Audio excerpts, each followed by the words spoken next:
Sziasztok, Steffiek, és ma a világ végéről fogunk beszélni. Mindenkinek akkor van világ vége, amikor meghal. Senki sem biztosítja a holnapot. Ezért csak ma változtathatsz a sorsodon. Halálod után már 2 perccel később.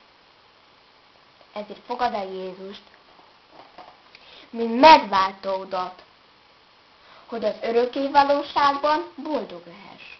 Most komolyan. Bárhova nézek, csak olyan pusztokat látok, hogy ti még éltek. Már nagyon idegesít. Ha világ vége lenne, akkor hogy csinálom meg ezt a videót? Majd amikor holnap felkelek, még mindig élni fogok.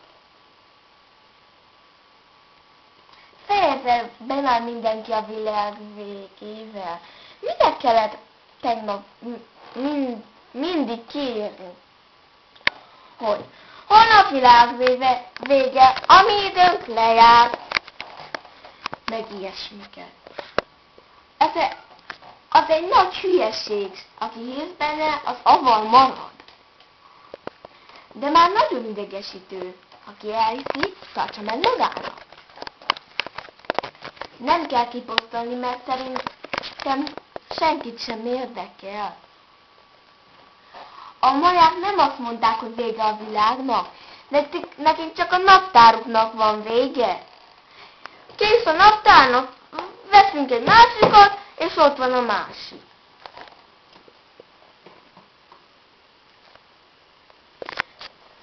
Már nagyon sokszor mondták ezt. Mind. 1524. február 1-én azt mondták, hogy özönvíz lesz, amely Londonban kezdődött volna. Ezzel szemben még eső sem esett. Vagy 1843. április 3-án William Miller, a Millerita szekta alapítója a Bibliára hivatkozott. Mert 1833-ban meteorraj volt látható az égyen.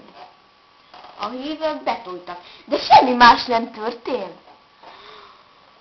Vagy még 1975. Jehova tanúi egyik tipja sok közül. És még van egy csomó. De én ezeket nem fogom felsorolni. A tavaly is azt mondták. Nagyon sokan azt hitték, hogy ebből az évben december 19-én 12 óra 12 másodperc, és így tovább. És akkor csak kívántunk. Semmi más. Nem lesz világvége. Ez az utolsó mondatom nektek. Fáccsák.